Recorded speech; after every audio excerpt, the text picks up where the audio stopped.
ശബരിമല സ്വർണ്ണക്കൊള്ളക്കേസിൽ തന്ത്രി കണ്ഠരര് രാജീവർക്കും ദേവസ്വം ബോർഡ് അംഗങ്ങൾക്കും കുരുക്കായി എ പത്മകുമാറിന്റെ മൊഴി. ഉണ്ണികൃഷ്ണൻ പോറ്റിയെ ശബരിമലയിൽ എത്തിച്ചത് കണ്ഠരര് രാജീവരാണെന്ന് എ പത്മകുമാർ മൊഴി നൽകി.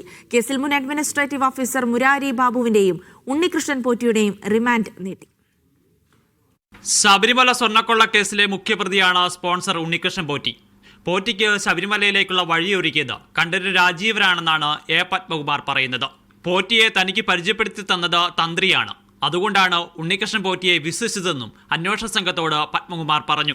ശബരിമലയിലെ കാര്യങ്ങൾ താൻ ഒറ്റയ്ക്കല്ല തീരുമാനിച്ചിരുന്നത്, മറ്റു ബോർഡ് അംഗങ്ങളുടെ അറിവോടുകൂടിയാണ് കാര്യങ്ങൾ ചെയ്തിരുന്നതെന്നും പത്മകുമാർ മൊഴി നൽകിയിട്ടുണ്ട്.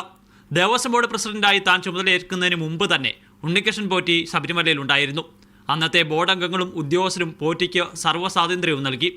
ഇവരുടെ പിന്തുണയിലാണ് ഉണ്ണികൃഷ്ണൻ പോറ്റി ശക്തനായതെന്നും പത്മകുമാർ പറയുന്നു. ഉണ്ണികൃഷ്ണൻ പോറ്റി ആറന്മുളയിലെ തന്റെ വീട്ടിൽ വരാറുണ്ടെന്നും പത്മകുമാർ സമ്മതിച്ചു. എന്നാൽ ഉണ്ണികൃഷ്ണൻ പോറ്റിയുമായി യാതൊരു തരത്തിലുള്ള സാമ്പത്തിക ഇടപാടുകളില്ലെന്നാണ് പത്മകുമാർ മൊഴി നൽകിയിരിക്കുന്നത്.